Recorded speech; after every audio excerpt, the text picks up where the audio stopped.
ഇറാന്റെ പരമോന്നത നേതാവ് ആയത്തുള്ള അലി ഖമേനി ഒന്നിലധികം ആരോഗ്യ പ്രശ്നങ്ങൾ കാരണം കോമയിലാണെന്ന് റിപ്പോർട്ടുകൾ. ഇറാന്റെ പരമോന്നത നേതാവ് ആയത്തുള്ള അലി ഖമേനിക്ക് വിഷം നൽകിയതായി സോഷ്യൽ മീഡിയയിൽ അഭ്യൂഹങ്ങൾ പ്രചരിക്കുന്നുണ്ടെങ്കിലും ഈ അവകാശവാദങ്ങളിൽ ഔദ്യോഗിക സ്ഥിരീകരണമില്ല.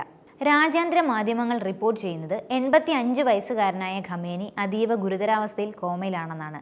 ഇതോടുകൂടി ആയത്തുള്ള ഖമേനിയുടെ രണ്ടാമത്തെ മകൻ മൊജ്തബ ഖമേനി പരമോന്നത നേതാവ് പദവി ഏറ്റെടുത്തെന്നും ഇപ്പോൾ ഇറാനിലെ കാര്യങ്ങൾ നിയന്ത്രിക്കുന്നത് അദ്ദേഹമാണെന്നുമാണ് രാജ്യാന്തര മാധ്യമങ്ങൾ റിപ്പോർട്ട് ചെയ്യുന്നത്. എന്നാൽ ഔദ്യോഗികമായിട്ട് ഇത്തരത്തിൽ ഒരു അറിയിപ്പും ഇറാന്റെ ഭാഗത്തു നിന്നും ഉണ്ടായിട്ടില്ല. ഒക്ടോബർ 27-നാണ് ഖമേനി ഗുരുതരമായ അസുഖബാധിതനാണെന്ന് ന്യൂയോർക്ക് ടൈംസ് റിപ്പോർട്ട് പുറത്തുവരുന്നത്. തൻ്റെ മകൻ മൊജ്തബ ഉടൻ പരമോന്നത നേതാവായി സ്ഥാനമേൽക്കുമെന്നും ഇതേ റിപ്പോർട്ടിൽ ഉണ്ടായിരുന്നു. തുടർന്ന് മറ്റ് രാജ്യാന്തര മാധ്യമങ്ങളും ഇതേ റിപ്പോർട്ട് പുറത്തുവിട്ടു. എന്നാൽ ടൈംസ് നൗവിൻ്റെ റിപ്പോർട്ട് ഖമേനി കോമയിലാണെന്ന വാർത്ത തെറ്റാണ് എന്നാണ്. ഇതിനിടെയാണ് അദ്ദേഹത്തിന് വിഷം നൽകിയെന്ന അഭ്യൂഹങ്ങളും പുറത്തു വന്നുകൊണ്ടിരിക്കുന്നത്. അതിനിടയിൽ ഇസ്രായേൽ പ്രധാനമന്ത്രി ബെഞ്ചമിൻ നെതന്യാഹുവിൻ്റെ വസതിക്ക് നേരെ ആക്രമണം നടന്നിരുന്നു. ഈ മാസം 17-നായിരുന്നു ആക്രമണം ഉണ്ടായത്. ലെബനനിൽ നിന്ന് വിക്ഷേപിച്ചതെന്ന് കരുതുന്ന ഡ്രോൺ ആക്രമണമാണ് നടത്തിയതെന്ന് റിപ്പോർട്ടുകൾ പറയുന്നത്.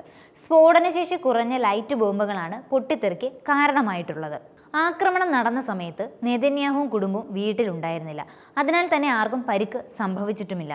സംഭവത്തിൽ പോലീസും ഇസ്രായേൽ രഹസ്യാന്വേഷണ വിഭാഗവും അന്വേഷണം ആരംഭിച്ചിട്ടുണ്ട്. എന്നാൽ ആക്രമണത്തിന് പിന്നിൽ ഇറാനാണെന്നാണ് ഇസ്രായേൽ ആരോപിച്ചിരിക്കുന്നത്. ഇസ്രായേൽ പ്രതിരോധ മന്ത്രി കാറ്റ്സ് പറഞ്ഞത് പ്രധാനമന്ത്രിക്ക് നേരെ ഇറാന്റെ വധഭീഷണി ഉണ്ടായിരുന്നുവെന്നാണ്. എന്നാൽ അദ്ദേഹത്തിന് നേരെ നടന്ന ആക്രമണം വീട്ടിലേക്ക് നീളുന്നത് നീതീകരിക്കാനാവില്ല എന്നും വിഷയത്തിൽ ഉടൻ നടപടി സ്വീകരിക്കാനായി നിർദ്ദേശം നൽകിയിട്ടുണ്ടെന്നുമാണ് പറഞ്ഞത്.